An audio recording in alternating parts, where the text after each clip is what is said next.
एक नकीबा एक हबीबा, ये दोनों आके बैठ गए।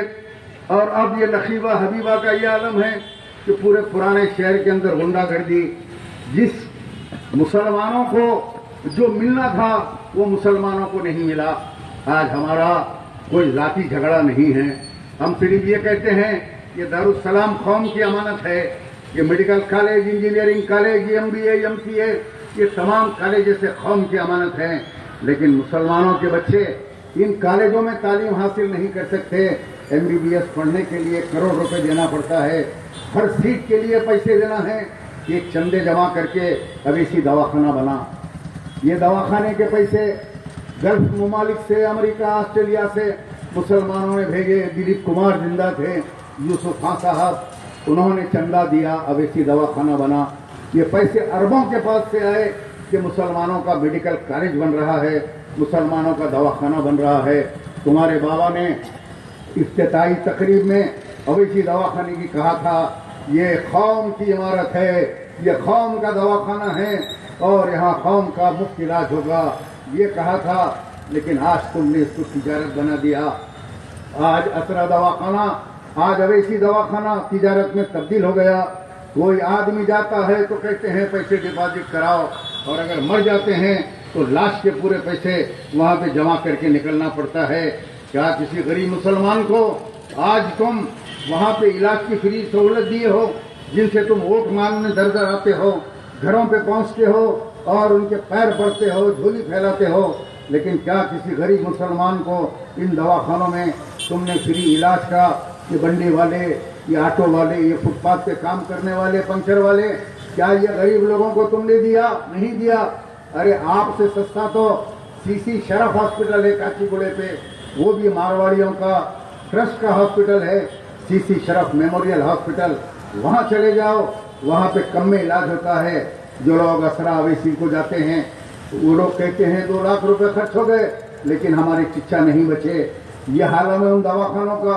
मेरे सगे चिचा 3 महीने पहले उनकी तबीयत बिगड़ गई, उनके बच्चे रात में लेके मेरे चिचेरे भाई असरा चले गए और मुझे सुबह में पता चला कि असरा लेके चले गए।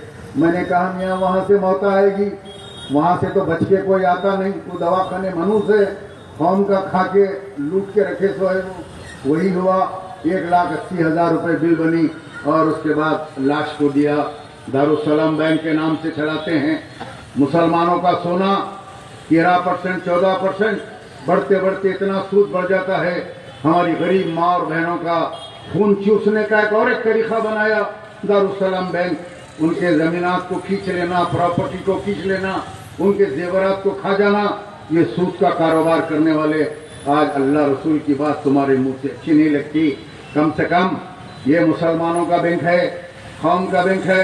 मुसलमानों को बगैर सूद के कर्जे दो, मुसलमानों को बगैर सूद के गोल्ड लोन दो, लेकिन नहीं, सूद का कारोबार करते हैं। फिर आके टोपी शेरवानी पहन के बड़े बड़े फतवे देते हैं, ये मुनाफिक हो गया, वो मुनाफिक हो गया। अरे पहले सूदखोरी छोड़ो और उसके बाद कलमा पढ़ो और उसको इस्लामिक बैंक बनाओ। आज रशिया के अंदर व्लादिमीर पुतिन ये कहता है, वहां का सदर, कि दुनिया में आज एक इस्लामी बैंक की जरूरत है। रशिया के अंदर मैं ऐलान करता हूं कि मैं इस्लामी बैंक खोलूंगा। वो इस्लामी बैंक खोल रहा है रशिया के अंदर। आज दुनिया में कई मुकामात के ऊपर बैंकिंग खोल रहे हैं। ये जो बैंकिंग है ये यहूदियों की है, यहूदी इजराइलियों की बैंकिंग है, ये उनका तरीक़ेकार है। उन्होंने बैंकों को खोला। इस बैंक के अंदर गरीबों को बगैर सूद के आप जो है इनको कर्जे दो, इनका सोना वापिस करो, लेकिन नहीं करते। बहरहाल कायद मिल्लत नवाब बहादुर यार जंग अलैहि रहमा का ये जलसा है। आपने जो काम के लिए दारुस्सलाम को खरीदा था, आप लोगों ने जो मकसद से दारुस्सलाम को खरीदा था, जो मरकज सियासी को बनाया था, आज वो मरकज सियासी खत्म हो गया। वो मरकज सियासी के माने अवेसी परिवार के हो गए। संघ परिवार ने मुसलमानों को हिंदुस्तान में उतना नुकसान नहीं पहुंचाया जितना अवेसी परिवार ने पहुंचाया। एक हमारी पेट पे छुरा मारता है तो अवेसी परिवार हमारी पीठ में छुरा मारता है। बहरहाल मुसलमानों, आज वक्त है, आपको गौर करने की जरूरत है। आने वाले दिनों के अंदर बहुत जल्दी एमपी इलेक्शन होगा। लोग कहते थे, हंस रहे थे कि एमबीटी क्या मुकाबला करेगी। याकूतपुरे के हमारे मुसलमानों ने, हमारी माँ और बहनों ने ये बता दिया कि खामोश इनकलाब क्या होता है। इंशाअल्लाह ताला हैदराबाद में एक इनकलाब आएगा 2024 के अंदर। पार्लियामेंट के अंदर अमजदुल्ला खान जैसा नौजवान जाएगा, मुसलमानों की नुमाइंदगी करेगा। ये बीजेपी के दलालों, अब हैदराबाद के अंदर बैठो, बहुत हो चुका। अमित शाह और नरेंद्र मोदी की बहुत गुलामी कर चुके और अपने आप को बचाने के लिए देखते हैं। आजम खान जेल के अंदर बंद है, आजम खान की बीवी दूसरी जेल में है, आजम खान का बेटा तीसरी जेल में है। ये नहीं चाहते कि इनकी दौलत चली जाए, इनके ऊपर ईडी और इनकम टैक्स के धाबे हों। इसीलिए कि नरेंद्र मोदी और वो नक्के मामू की धोती बुलाते हैं। बहरहाल नक्का मामू तो चला गया, अब कांग्रेस आ गई और कुछ पुलिस वालों ने इलेक्शन के दिन हमारे साथ बहुत बुरा सलूक किया। अरे याद रखो पुलिस वालों, अब हुकूमत बदल गई। हमने तुम्हारी लिस्ट मैंने रेवंत रेड्डी साहब को दे दी है। बहुत जल्द कुत्ते पकड़ के फिरेंगे सिटी के अंदर, सिटी विंग में या ट्रैफिक में हाथ बताते खड़ेंगे। क्या किया इलेक्शन के दिन? अमजदुल्ला खान को 3 घंटे के लिए गिरफ्तार करके उनको बोकसिंग का मौका दिया और 808 वोटों से हमारे उम्मीदवार को तुमने हराया। बात की साजिश कौन कौन तैयार किए, कौन कौन पुलिस वाला, कौन सा आला होदेदार इसमें मुलविस से हमारे पास आ गई। मैंने रेवंत रेड्डी साहब से कहा, ये पुलिस स्टेशन, ये मंजलिस की इब्तदाई दफ्तर बन गए। यहाँ पे आके ये लोग बैठकर जो चाहे मनमानी करते हैं। सब इंस्पेक्टर की कुर्सी के ऊपर एक यम का ब्रोकर, एक दलाल सब इंस्पेक्टर की कुर्सी पे नाके में बैठता है। ये इनकी हाल इनका चढ़ गया। एक पहले भी एक डीसीपी गुजरा, उसका आलम यह था कि मुझे और एक रिपोर्टर को बुलाया, कहा कि फलां जगह मर्डर हो गया। हमने कहा हो गया होगा, उससे हमारा क्या ताल्लुक है। बोला आप लोगों ने 8 दिन पहले एक न्यूज डाली थी अपने पेज के ऊपर कि बच्चे किडनैप हो रहे हैं और उस न्यूज की तरफ से मर्डर हो गया। मैंने कहा अजीबो गरीब बात है, आपकी मंतक हमारे समझ में नहीं आ रही है। फिर मैंने सोचा ये सुल्तान सलाहुद्दीन अवैसी का ये चौथा बेटा है डीसीपी सत्यनारायण, बहुत करप्ट आदमी था, यहाँ पे बैठा था, अभी कहीं ट्रांसपोर्ट में पड़ा है। जाके बुलाया और हमको मर्डर केस में भेज दिया, जेल में बंद किया। तो ये जुल्म पुलिस का, ये एमआईएम वालों ने, ये पुलिस वालों ने एमआईएम के तलवे चाट चाट के यहाँ पुराने शहर में नौकरियां की। लेकिन अब कांग्रेस की हुकूमत आ गई। वो लोग जिन्होंने हमारे ऊपर मुकदमात को दर्ज किया, जो हमारे साथ जुल्म किया, याद रखो तुम्हारा वक्त बहुत करीब है। मैं वक्त नहीं बताता, मैं उम्रे के लिए सुबह रवाना हो रहा हूँ। इंशाअल्लाह मैं 2 फरवरी के दिन वापस आऊंगा और उसके बाद मेरा पहला काम रहेगा कि मैं चीफ मिनिस्टर रेवंत रेड्डी साहब से मिलूं और उन पुलिस वालों की लिस्ट मैं उनको दूंगा। कहूंगा ये वो गुलाम हैं जो पुराने शहर के अंदर अवाम को जो है मारते थे और जुल्म करते थे। एमआईएम वालों के साथ मिलके हुकूमत की तनख्वाह लेते थे, एमआईएम की गुलामी करते थे। इंशाअल्लाह ताला ये पूरे पुराने शहर से पूरा साफ करूंगा। चट्टम ये पूरे पोइंदी होने वाले हैं और उसके बाद 2024 में फ्री एंड फेयर इलेक्शन होगा। पुलिस खड़े के पूछेगी तुम्हारा आधार कार्ड बताओ, तुम्हारा वोटर लिस्ट बताओ तो तुम अंदर जाओ।